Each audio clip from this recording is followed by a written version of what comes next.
그날 밤이 아직도 생생하게 기억납니다.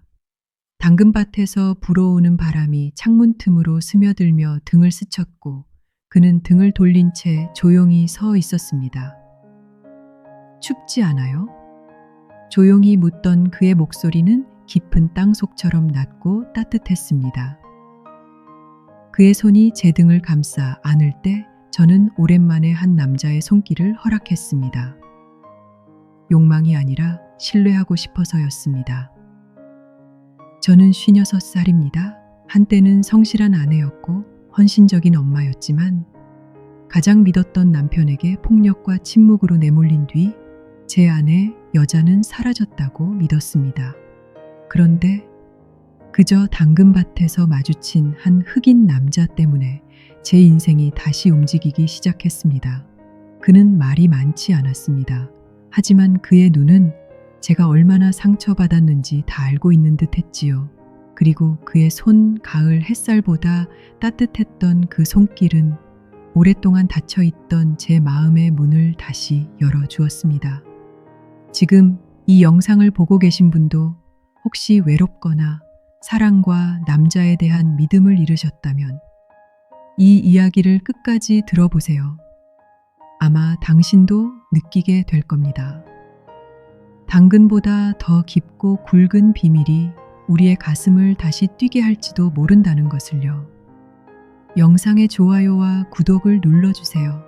그래야 유튜브가 이 이야기처럼 당신에게 꼭 맞는 영상을 계속 추천해줍니다. 제 이름은 선희이고 올해 56살입니다. 6년 전 저는 서울에서의 오랜 삶을 접고 두 손 빈 채로 강원도의 한 시골 마을로 내려왔습니다. 마음은 상처로 가득했고 몸은 더 이상 견딜 힘이 없었습니다. 한때는 가정이 있었습니다. 건설업계에서 꽤 이름 있는 남편, 그리고 지금은 부산에 사는 아들도 하나 있었지요. 하지만 그 남편과 함께한 세월은 제가 사람으로 산 시간이 아니었습니다. 밤마다 날아드는 주먹과 발길질, 한마디 따뜻한 말조차 없는 냉랭한 공기 속에서 저는 더 이상 울 수조차 없게 되었습니다. 어느 날 그가 된장찌개가 짜다며 저를 거의 죽일 듯이 때렸을 때 저는 도망쳤습니다. 조용히 아무 말 없이 단지 짧은 쪽지 하나 남긴 채 말입니다. 나는 그동안 그림자처럼 살았습니다. 죽은 셈 치세요. 강원도 외곽 작은 마을에 월세집을 구하고 제 인생의 잔해를 하나하나 정리하며 살아가고 있습니다. 이곳 사람들은 제가 누구였는지 알지 못합니다. 그저 배추밭 선희씨, 모내기 선희씨, 버스 정류장에 늘 혼자 앉아있는 여자라고 부를 뿐이지요. 저는 계절 따라 농사일을 하며 살아갑니다. 봄엔 배추 심고, 여름엔 대파 뽑고, 가을이면 당근밭으로 갑니다. 돈은 많지 않지만 적어도 숨은 쉴 수 있습니다. 하지만 외로움만큼은 떨쳐낼 수가 없었습니다. 그건 소리도 없고 얼굴도 없습니다. 단지 수건을 걸 때, 혼자 밥을 먹을 때, 비 오는 날 지붕 위로 빗물이 떨어질 때 마치 누군가 내 곁에서 한숨을 쉬는 듯한 느낌이죠. 오랫동안 누구의 손길도 말 한마디도 없이 살아왔습니다. 누군가에게 필요하지도 않았고 누구를 필요로 하지도 않았습니다. 그러던 어느 가을 당근밭에서 제 인생이 조금씩 흔들리기 시작했습니다. 겨울이 막 지나고 이른 봄 햇살이 당근밭의 축축한 흙을 말리기 시작할 무렵 저는 다시 계절 일자리를 찾아 나섰습니다. 올해 제가 일하게 된 농장은 집에서 약 4km 떨어진 곳에 있었고 30년 넘게 한국에 살아온 미국인 노인이 주인입니다. 사람들 말로는 예전에 군인으로 한국에 와서 한국 여성과 결혼하고 이곳에 정착했다고 합니다. 작년에도 그 농장에서 일했기 때문에 올해가 두 번째였습니다. 작년엔 저처럼 50대 이상의 동네 아주머니들이 대부분이라 말도 잘 통하고 편했는데 올해는 농장에 도착하자마자 조금 다른 풍경이 눈에 들어왔습니다. 키가 크고 피부가 검은 젊은 남자가 당근을 상자에 담아 트럭에 옮기고 있었던 겁니다. 넓은 책 모자를 쓰고 이마에서 땀을 흘리면서도 묵묵히 일하는 모습이 인상 깊었습니다. 주변 사람들은 수군거리며 경계하는 분위기였습니다. 주인 할아버지가 웬 외국인을 데려다 쓴 거야? 저 얼굴 봤어? 무서워서 가까이 못 가겠어. 저는 말없이 그를 조금 더 지켜봤습니다. 이 나이가 되면 말로 하지 않아도 느껴지는 외로움이 있습니다. 그 남자의 눈빛은 분명히 슬펐습니다. 고개를 숙인 채 일하고 있었지만 그의 눈 속엔 어딘가 세상을 놓아버린 듯한 회색 빛이 감돌고 있었습니다. 첫날은 저와 그 남자의 작업 구역이 멀어서 말도 못 붙였습니다. 그래도 이상하게 저는 그가 사람들 말처럼 위협적인 사람이라는 생각이 전혀 들지 않았습니다. 오히려 낯익은 느낌이 들었습니다. 마치 저 깊은 어딘가에서 저와 비슷한 외로움을 안고 살아온 사람처럼 느껴졌습니다. 왠지 모르게 저는 두렵지 않았습니다. 오히려 마음이 갔습니다. 그 남자는 누군가에게서 도망치거나 무언가를 찾고 있는 사람처럼 보였습니다. 저처럼 오래전에 길을 잃었던 누군가처럼요. 엘라이자는 어딘가 이상한 사람이었습니다. 쉽게 다가가는 스타일도 아니고 그렇다고 냉정하거나 무뚝뚝한 것도 아니었습니다. 오히려 그는 늘 정중했고 말수가 적지만 예의 바른 사람이었습니다. 아무도 인사를 먼저 하지 않아도 그는 항상 고개를 숙여 인사했습니다. 어느 날 당근밭 끝 그늘진 곳에서 쉬고 있었는데 엘라이자가 밭 한가운데에 서서 눈을 감고 움직이지 않는 모습을 보았습니다. 바람이 그의 셔츠를 살짝 흔들었지만 몸은 마치 땅에 붙은 듯 미동도 없었습니다. 마치 기도라도 하는 것 같았습니다. 엘라이자 씨, 뭐 하세요? 무심코 물어봤습니다. 그는 천천히 눈을 뜨고 저를 향해 부드럽게 웃었습니다. 그냥 땅에게 인사하고 있었습니다. 그는 또렷한 한국어로 대답했습니다. 땅에도 영혼이 있다고 생각합니다. 고마운 마음으로 돌보면 땅은 좋은 것을 돌려줍니다. 무슨 말을 해야 할지 몰랐습니다. 한편으로는 웃음이 나올 뻔했지만 다른 한편으로는 마음이 조금 가벼워지는 느낌이 들었습니다. 이 농장에서 그런 말을 해준 사람은 처음이었습니다. 그는 키가 크고 검은 피부는 매끄러웠지만 제 눈길을 끈 건 그 눈빛이었습니다. 가끔 엘라이자가 멀리 밭 끝을 바라보는 눈빛은 따뜻하면서도 어딘가 슬펐습니다. 조용한 얼굴 뒤에 깊고 큰 기억들이 숨겨져 있는 듯 했습니다. 점점 점심시간이 기다려졌습니다. 그와 몇 마디 나누는 그 시간이 좋아졌습니다. 그는 제 과거에 대해 묻지 않았고 저 역시 그의 과거를 묻지 않았습니다.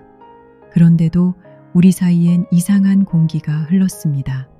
마치 말하지 않아도 무언가를 공유하고 있는 듯한 그런 공기였습니다. 그날은 흐린 오후였습니다. 비가 곧 쏟아질 것 같은 하늘 아래 저는 마지막 당근 몇 줄만 캐고 돌아가려 했습니다. 그런데 뜻밖에도 발을 헛디뎌 밭 한가운데에서 넘어지고 말았습니다. 그리고 그날 빗속에서 저를 업어준 사람은 바로 엘리야였습니다. 일어나려 할 때 발목에 찌릿한 통증이 느껴졌습니다. 비는 조용히 떨어지기 시작하더니 점점 굵어졌습니다. 어떻게 해야 할지 몰라 당황하고 있을 때 밭 가장자리에서 엘리야가 나타났습니다. 말없이 찡그린 얼굴로 다가왔습니다. 다치셨습니까? 그의 목소리는 낮고 침착했습니다. 저는 부끄럽게 고개를 끄덕였습니다. 그러자 그는 제 앞에 앉아 등을 돌렸습니다. 엎이세요. 곧 비가 세게 올 겁니다. 저는 잠시 망설였습니다. 누군가에게 엎여본 게 도대체 언제였던가요? 아마 20대 시절 전 남편에게 엎여 가을을 건넜던 그날 이후 처음일 겁니다. 조심스럽게 그의 어깨에 팔을 둘렀습니다. 그의 몸은 단단하고 어깨는 넓었습니다. 몸에서는 따뜻하고 햇살 같은 냄새가 났습니다. 빗줄기는 점점 거세졌지만 젖은 옷이 불편하다는 생각은 들지 않았습니다. 그의 그을린 피부가 제 뺨에 닿았고 빗물이 그의 목을 타고 흘러내려 등에 닿았습니다. 젖은 셔츠는 그의 몸에 착 달라붙어 있었고 저는 그의 가슴 속에서 울리는 고요한 숨소리를 고스란히 느낄 수 있었습니다. 그의 큼직한 손은 제 다리를 단단히 받치고 지느길을 흔들림 없이 걸어갔습니다. 제 심장은 놀랄 만큼 빠르게 뛰기 시작했습니다. 추위 때문인지 통증 때문인지 아니면 아주 오래전에 잊어버린 어떤 감정 때문인지 모르겠습니다. 비는 끝없이 내리는 것 같았습니다. 하지만 마을까지 그와 함께 가는 길에서 저는 그 비가 좀 더 오래 내리기를 바라고 있었습니다. 저는 다른 사람들에게 보이지 않는 존재가 되는데 익숙해졌습니다. 이혼한 지 오래된 50대 여성, 시골 마을에 혼자 사는 사람을 누가 신경 쓰겠습니까? 그런데 그날 비 오는 날 이후 엘리야의 시선이 저를 흔들어 놓았습니다. 더 이상은 예의 바른 외국인의 시선이 아니었습니다. 부드럽고 깊고 어딘가 감사함이 담긴 눈빛이었습니다. 그는 왜 고마워하는지 저는 알 수 없었습니다. 아마도 제가 그가 엎혀오는 것을 거절하지 않아서일까요? 아니면 그의 존재를 무서워하지 않았기 때문일까요? 그날 이후 엘리야는 조금씩 말을 걸기 시작했습니다. 아침 인사만 하던 그가 휴식 시간에 가볍게 말을 걸었고 가끔은 흙이 묻은 당근 하나를 건네며 이거 선희 씨 웃음 같네요 라고 말하기도 했습니다. 그 말에 저는 웃음을 터뜨렸습니다. 어느 오후 햇살이 부드럽게 내려앉을 무렵 엘리야가 제게 물었습니다. 사람의 인생을 바꾸는 씨앗이 있다고 믿으세요? 저는 놀라서 그의 얼굴을 바라보았습니다. 그는 웃으며 조용히 제 옆에 앉아 이야기를 시작했습니다. 저는 케냐에서 식물학자로 일했습니다. 박사 학위도 있었고요. 전 세계를 다니며 식물과 흙을 연구했죠. 그러다 어느 날 아주 깊은 산속에서 이상한 씨앗을 하나 발견했어요. 어떤 식물과도 닮지 않았고 사람의 감정에 반응하는 듯 했어요. 저는 반신반의하며 그의 말을 들었습니다. 엘리야는 진지한 표정으로 고개를 끄덕였습니다. 여러 곳에 심어봤지만 단 한 곳에서만 싹을 틔우더군요. 한국의 한 농부가 말하길 이곳 산골 마을에 붉은 흙이 특별하다고 했어요. 그래서 저는 연구 장학금을 받아 한국에 오게 됐죠. 저는 말문이 막혔습니다. 그저 먼 나라에서 온 일꾼일 거라고 생각했는데 그가 지닌 이야기는 마치 동화 같았습니다. 그리고 선희 씨는 여기서 저를 이상하게 보거나 무서워하지 않은 첫 번째 사람이에요. 저는 그게 참 고맙습니다. 그의 눈동자는 해질 역의 당근밭처럼 따뜻하고 조용했습니다. 오랜만에 제 코끝이 찡해졌습니다. 그날 오후를 아직도 선명히 기억합니다. 당근밭에서 일을 마치고 나무 그늘 아래에서 잠시 쉬고 있을 때 엘리야가 멀리 산을 바라보며 말했습니다. 저는 돈 때문에 한국에 온 게 아닙니다. 제게는 속죄가 필요했습니다. 그 말에 저는 순간 멈췄습니다. 그의 눈빛엔 학자의 자부심도 외국인의 거리감도 없었습니다. 오히려 오랫동안 눌러왔던 고통이 조용히 흘러나오는 듯 했습니다. 저는 아무 말도 하지 않았습니다. 아마 그는 누군가의 질문보다는 조용한 귀가 필요했을 겁니다. 잠시 후 엘리야는 땅에 떨어진 당근 잎이 하나를 주워 손가락 사이에서 천천히 돌리며 조용히 말했습니다. 전통의학에서 언급된 오래된 당근 품종이 있습니다. 아직도 이 나라의 몇몇 산속에 남아있다고 들었습니다. 저는 고개를 끄덕였지만 그게 궁금해서였는지 아니면 마음속에 무언가가 올라오고 있었는지 잘 모르겠습니다. 그 순간만큼은 엘리야는 더 이상 낯선 흑인 남자가 아니었습니다. 그는 무언가를 찾는 한 사람이었습니다. 그것은 팔기 위한 것도 자랑하기 위한 것도 아닌 메우기 위한 것이었습니다. 그가 말한 속죄라는 단어는 오래도록 제 머릿속을 맴돌았습니다. 무엇에 대한 속죄일까? 누구를 위한 걸까? 혹은 자기 자신을 위한 것일까? 저는 묻지 않았습니다. 어떤 이야기들은 그 사람이 준비되었을 때만 꺼낼 수 있는 법이니까요. 얼마나 시간이 흘렀는지 잘 모르겠습니다. 조용한 부엌, 따뜻한 조명 아래에서 나는 한 남자와 마주 앉아 있었습니다. 그 남자의 눈빛은 마치 내가 오랜 세월 숨겨온 상처들을 꿰뚫어 보는 듯 했습니다. 엘리야는 말이 많지 않았습니다. 하지만 내가 말을 꺼낼 때마다 그는 조용히 고개를 끄덕였고 때로는 눈썹을 찌푸리거나 아주 미묘하게 미소 지었습니다. 동정도 호기심도 아닌 진심 어린 태도였습니다. 나는 알 수 없는 편안함에 점점 마음을 열게 되었습니다. 나는 폭력적인 남편과의 세월에 대해 이야기했습니다. 한때 마을 근처 강물에 몸을 던지려 했던 기억도 털어놓았습니다. 누구에게도 말한 적 없는 고백이었지만 그는 한마디 말도 없이 조용히 들어주었습니다. 마치 내가 말하는 모든 단어를 가슴으로 끌어안고 있는 것처럼 느껴졌습니다. 나는 처음으로 보여진다는 느낌을 받았습니다.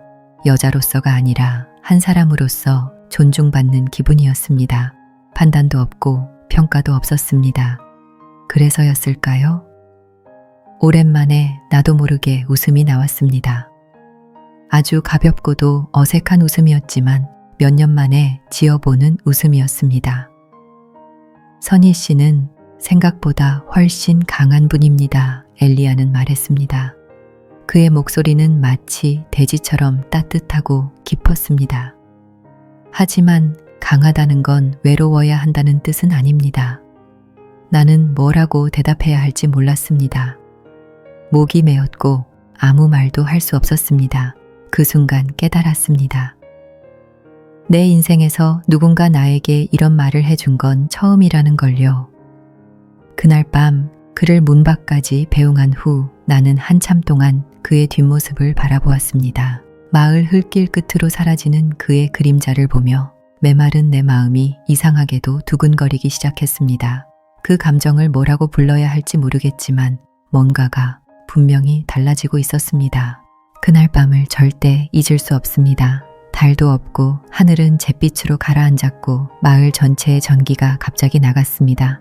작은 손전등을 들고 허둥대고 있던 저에게 문 두드리는 소리가 들렸습니다. 엘리야였습니다. 언니네 집이 깜깜해서요. 혹시 도와드릴 게 있을까 해서요. 그가 말하며 큰 손전등과 공구 몇 개를 들고 있었습니다. 저는 거절하지 않았습니다. 늘 쓸쓸하던 집이 그의 존재만으로 따뜻해졌습니다. 엘리야는 의자 위에 올라가 부엌 천장에 전구를 갈아 끼웠습니다. 제가 물을 끓이려 어슬렁거리는 사이 그는 모든 수리를 끝냈습니다.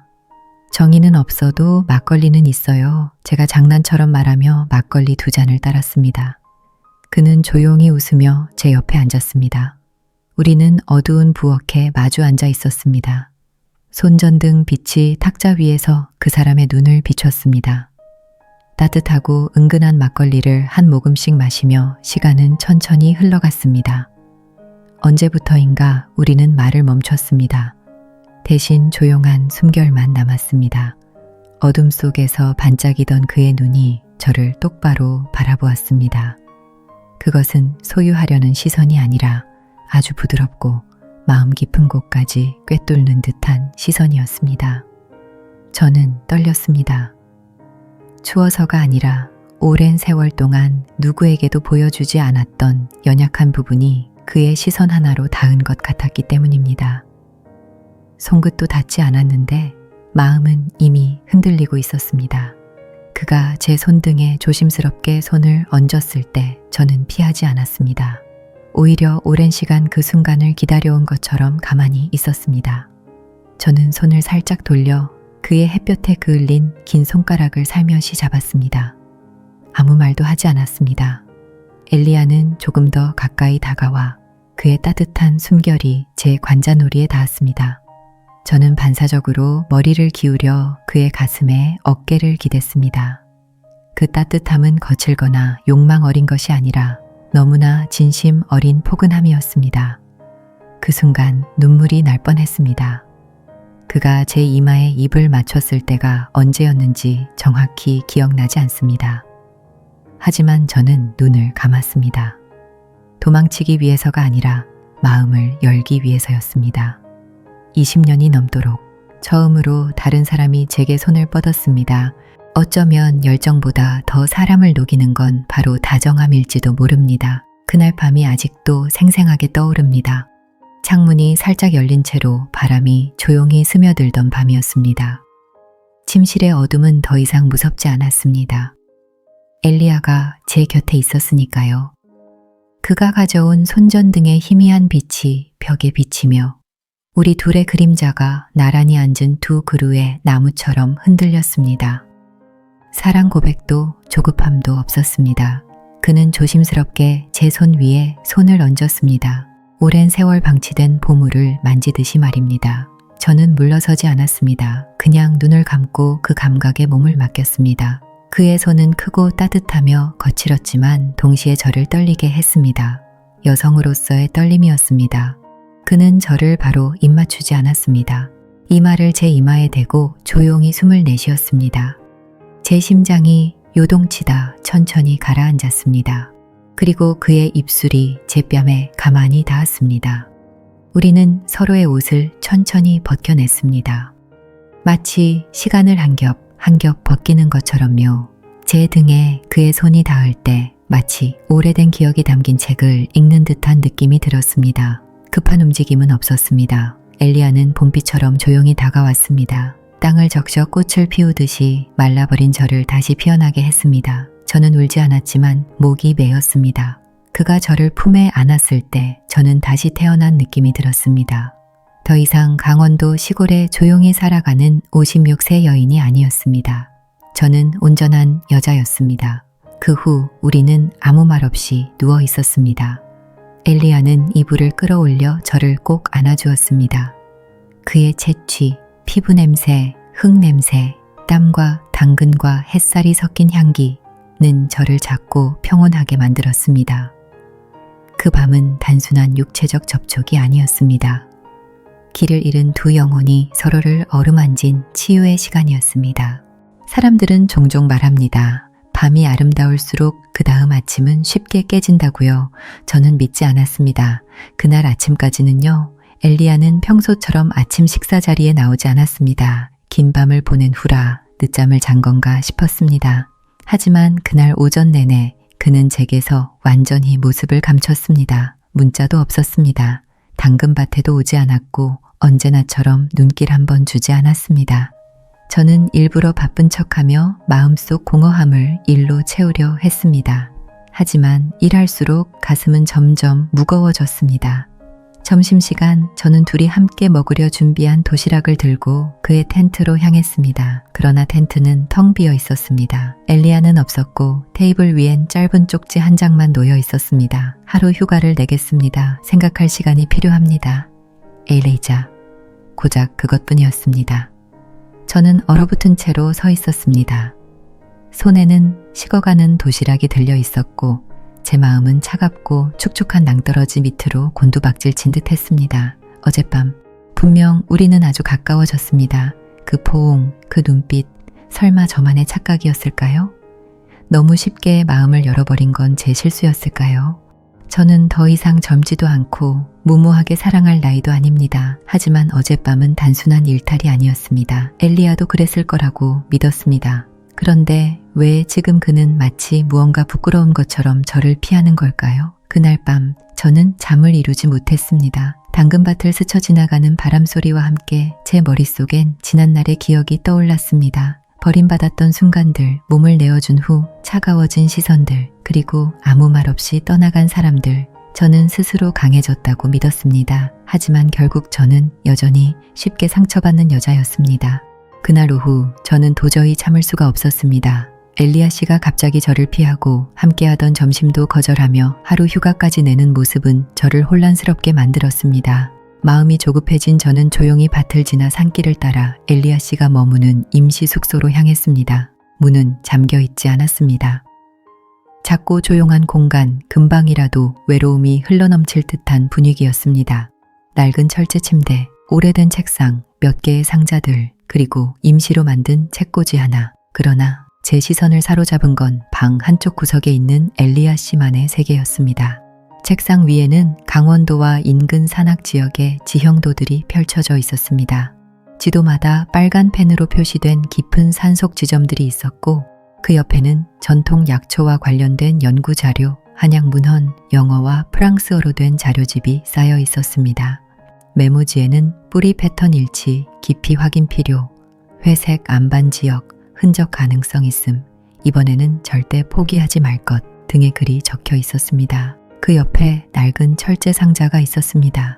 조심스럽게 상자를 열어보니 그 안에는 사진 한 장이 들어 있었습니다. 하얀 드레스를 입고 야생화 들판에서 환하게 웃고 있는 한국인 여자아이의 사진이었습니다. 순수하고 맑은 얼굴이 낯설면서도 익숙하게 느껴졌습니다. 사진 뒷면을 뒤집자 저는 숨이 멎을 뻔했습니다. I'm sorry I couldn't protect you.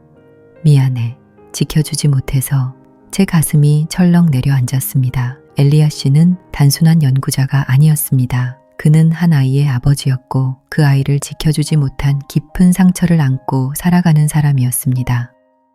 그가 찾고 있는 고대 당근은 단순한 식물이 아니라 아마도 아이와 관련된 무언가, 마지막 희망이었을지도 모릅니다. 저는 조용히 뒤로 물러났습니다. 이 사람은 단순히 멀리서 온 남자가 아니었습니다. 그는 잃어버린 사랑과 구원의 의미를 안고 이 땅에 온 아주 외로운 한 사람이었습니다. 그리고 저는 그 마음 깊은 곳에 조심스레 들어선 첫 번째 사람이었습니다. 그날 밤 이후로 저는 엘리아 생각을 멈출 수 없었습니다. 비 오는 밤에 서로의 마음을 열었다고 믿었지만 다음 날 아침 그는 갑자기 사라졌습니다. 텐트는 텅 비어 있었고 그가 매일 아침 끓여주던 커피도 없었습니다. 그는 몸이 좋지 않다며 하루 휴가를 냈고 다음 날 복귀한 후에도 저를 피하고 거리를 두었습니다. 제 마음은 깊은 절벽으로 떨어지는 듯 했습니다. 따뜻하고 다정했던 그의 눈빛은 사라지고 이젠 저를 외면하기 바빴습니다. 내가 뭘 잘못했을까 매일 스스로에게 물었습니다.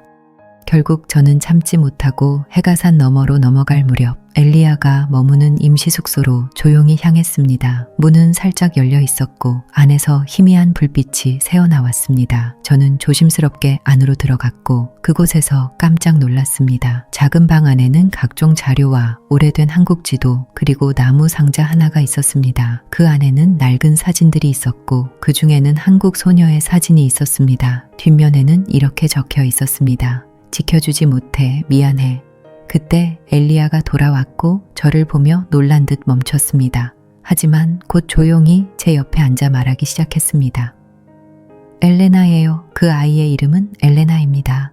제 딸입니다. 저는 말을 잇지 못했습니다. 20년 전 유학 시절에 만난 한국 여성과의 사이에서 태어난 아이예요. 제가 미국으로 돌아갔을 땐 그녀가 임신 중인 줄 몰랐습니다. 몇 년 후 연락이 닿았을 땐 엘레나가 벌써 4살이었죠. 급히 한국으로 왔지만 너무 늦었습니다. 엘리아는 말을 멈추고 얼굴을 감싸 쥐었습니다. 그 아이는 희귀암에 걸렸어요. 모든 방법을 써봤지만 결국 그는 사진을 손에 쥐며 말했습니다. 엘레나는 죽기 전 꿈에서 큰 노란 당근을 봤다고 했습니다. 먹으면 아프지 않을 거라고. 저는 그냥 아이의 상상이라 여겼지만 조사해보니 실제로 한국에 존재했던 고대 당근 품종이 있었습니다. 강한 항염 효과를 가진 당근이었죠. 그는 저를 바라보며 말했습니다. 저는 그 당근을 찾고 싶었습니다. 엘레나와의 약속을 지키기 위해 그리고 저 자신을 위해서도요. 저는 말없이 그의 손을 잡았습니다. 그가 피했던 이유를 이제야 알 것 같았습니다. 그는 또다시 사랑을 잃을까 두려웠던 것입니다. 엘리아의 이야기를 들으며 저는 말문이 막혔습니다. 그의 한마디 한마디가 마치 제 마음속 굳어버린 흙을 파고드는 바늘처럼 느껴졌습니다. 어쩌면 저도 아이를 잃은 엄마였기 때문에 그의 고통이 말하지 않아도 너무나 선명하게 느껴졌는지도 모릅니다. 엘리아. 저는 조용히 그의 이름을 불렀습니다. 빗물이 스쳐간 풀냄새와 흙냄새가 섞인 저녁 공기 속에서 제 목소리는 낮고 떨렸습니다. 그 모든 시간을 혼자서 견뎌낸 겁니까? 그는 아무 대답도 하지 않았습니다. 깊고 검은 눈동자가 저를 바라보고 있었습니다. 더 이상 낯선 남자의 시선이 아니었습니다. 그것은 삶의 끝에서 돌아온 사람, 빛을 잃고도 꿋꿋이 살아남은 사람의 눈빛이었습니다. 제가 한국에 다시 온 이유는 그가 천천히 말했습니다. 그 오래된 당근 때문만은 아닙니다. 제가 모든 것을 잃었던 그곳으로 돌아와야 했습니다. 용서를 구하고 싶었어요. 그 여인에게, 제 딸에게, 그리고 저 자신에게도요. 저는 천천히 그에게 다가갔습니다. 그의 목소리에 담긴 감정이 제 가슴을 찌르듯 아프게 했습니다.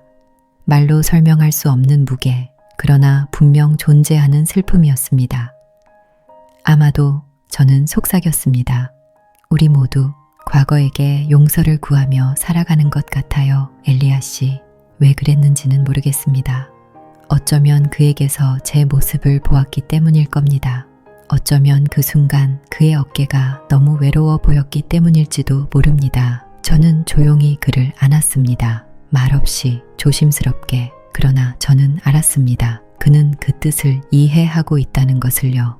처음으로 엘리야는 더 이상 낯선 흑인이 아니었습니다. 그는 딸을 잃은 아버지였습니다. 자신을 용서하지 못하는 한 남자였습니다. 과거의 고향으로 돌아와 떠나버린 무언가에 다시 손을 내밀고자 하는 떠도는 영혼이었습니다. 그리고 저는 배신당하고 모든 것이 끝났다고 믿었던 56의 여인, 그 순간 아주 오래된 따뜻함을 느꼈습니다. 그 품 안에서 저는 더 이상 혼자가 아니었습니다. 어쩌면 운명은 정말 존재하는 걸지도 모릅니다. 결국 가을이 조용히 찾아왔습니다. 마치 제 마음속 변화처럼 고요하고 섬세하게 다가왔습니다. 집 뒤의 작은 마당은 예전엔 파, 마늘, 들풀 몇 송이만 심어져 있던 곳이었지만 이제는 엘리야가 정성껏 일궈낸 작은 밭으로 변했습니다. 그는 대나무 말뚝을 하나하나 꽂고 고랑을 정리하면서 마치 말없는 꿈을 손으로 그려내듯 행동했습니다.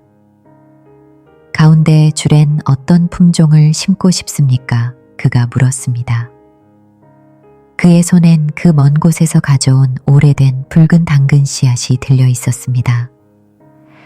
그 작고 가벼운 씨앗 안에는 살아남기 위한 여정, 슬픔, 그리고 용서받고자 하는 갈망이 담겨 있었습니다. 저는 해가 아침에 잘 드는 곳을 가리키며 웃었습니다. 저기요, 아침 햇살이 잘 드는 그 자리요. 우리는 함께 씨앗을 심었습니다. 손바닥이 스치며 닿는 그 짧은 순간, 이름 붙일 수 없는 감정이 지나갔습니다. 그 밤 이후로 모든 것이 달라졌습니다. 비 내리던 그날 밤 제가 엘리야를 껴안았던 그 순간 이후로 이제 엘리야는 더 이상 낯선 대륙에서 온 이방인이 아닙니다. 그는 저처럼 아팠던 사람이고 무너졌던 사람이며 다시 살아가려는 사람입니다. 그는 한국에 남기로 결심했습니다. 식물학 연구 때문이 아니라 저와 함께 숨을 천천히 쉬고 조금 느리게 살아가기 위해서였습니다. 그는 읍내에 작은 방을 얻고 주말마다 아이들에게 무료로 식물학을 가르치는 수업을 열었습니다. 처음엔 아이들이 한국말이 웃긴 까만 아저씨라며 낯설어 했지만 얼마 지나지 않아 당근 아저씨라고 부르며 매달렸습니다. 저는 아침마다 당근밭에서 일하고 오후에는 그와 함께 씨앗을 불리고 가끔은 그가 아프리카에서 살았던 시절의 식물 이야기를 들었습니다. 때때로 그는 말없이 멈췄지만 저는 묻지 않았습니다. 침묵도 진심을 살아내는 한 방식이니까요. 집 뒤의 작은 밭에 새싹이 돋아났습니다. 열이지만 분명히 강해질 것입니다. 저도 그도 시간에 썩어가던 두 사람이 다시 삶을 시작하는 것처럼 아주 작고 평범한 일들에서 다시 뿌리 내리고 있었습니다. 겨울이 처음으로 엘리야와 함께 찾아왔을 때 그것은 낯설도록 따뜻하고 조용했습니다. 외로움의 칼바람도 깊고 긴 밤의 공허함도 사라졌습니다. 대신 벽난로에 타닥거리는 소리와 제가 서툴게 생강차를 끓일 때마다 엘리야가 조용히 웃는 소리만이 남았습니다. 우리는 눈밭에서 열정적으로 키스하지도 않았고 영혼을 약속하는 달콤한 말도 나누지 않았습니다. 단지 서로 곁에 있었습니다. 그것만으로도 충분했고 충만했습니다. 아침이면 저는 조금 일찍 눈을 떠 엘리야가 식물학 책을 뒤적이며 서툰 한글로 뭔가를 적는 모습을 바라보았습니다. 저는 아침을 준비하고 그는 몰래 하트 모양의 당근 하나를 제 도시락에 숨기곤 했습니다. 사람들은 그것을 사랑이라 부르겠지만 제게는 그것이 부활처럼 느껴졌습니다. 당근이 무르익은 어느 날 집 뒤편 정원은 주황빛으로 물들었습니다. 늦가을에 심었던 당근들이 이제는 튼실하고 건강하게 자라 있었습니다. 엘리야는 마을 아이들과 함께 소리치며 당근을 뽑았고 그의 손은 흙투성이었지만 얼굴은 햇살처럼 밝았습니다. 어떤 아이는 그를 당근 아저씨라 불렀고 그는 그냥 웃기만 했습니다. 저는 멀리서 그를 바라보며 깨달았습니다. 엘리야는 더 이상 잃어버린 딸을 위해 고대 당근을 찾는 외로운 남자가 아니었습니다. 그는 과거에 갇혀있지 않았습니다. 저 역시 이제는 길가의 시선조차 두려워하던 여자가 아니었습니다. 우리는 서로를 치유했습니다. 작고 소소한 것들로, 인내로, 그리고 함께한 조그만 밭을 통해서. 우리의 삶은 여전히 단순합니다. 저는 매일 아침 시장에 가고 엘리야는 아이들에게 식물을 가르치며 저녁이면 함께 밥을 지어 먹고 지난 이야기를 나눕니다. 말로 하지 않아도 저는 압니다. 엘리야와 만난 이후로 저는 더 이상 다른 무엇도 바라지 않게 되었습니다. 어쩌면 누군가에게 우리의 이야기는 지루하게 들릴지도 모릅니다. 극적인 사건도 긴장감도 없기 때문입니다. 하지만 제게는 그것이 기적이었습니다. 평범한 당근 하나가 이제는 생명과 희망의 상징이 되었기 때문입니다. 그리고 저는 믿습니다. 내년에도 그 다음 해에도 당근은 다시 달고 깊고 굵게 익어갈 것입니다. 우리가 조용히 쌓아온 이 감정처럼 말입니다. 이야기의 끝까지 함께 해주셔서 진심으로 감사합니다.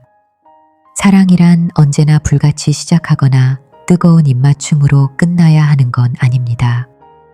때로는 누군가와 함께 씨앗을 심고 조용히 머물며 오래된 상처를 어루만지는 것만으로도 인생은 충분히 따뜻해질 수 있습니다. 혹시 오늘 이야기 속에 당신의 모습이 스쳐 지나갔다면 당신도 어쩌면 지금 그런 평온한 삶을 찾아가고 있는 중인지도 모릅니다. 이 영상이 마음에 드셨다면 좋아요 버튼 꾹 눌러주시고 황혼일기 채널 구독, 알림 설정도 잊지 말아주세요.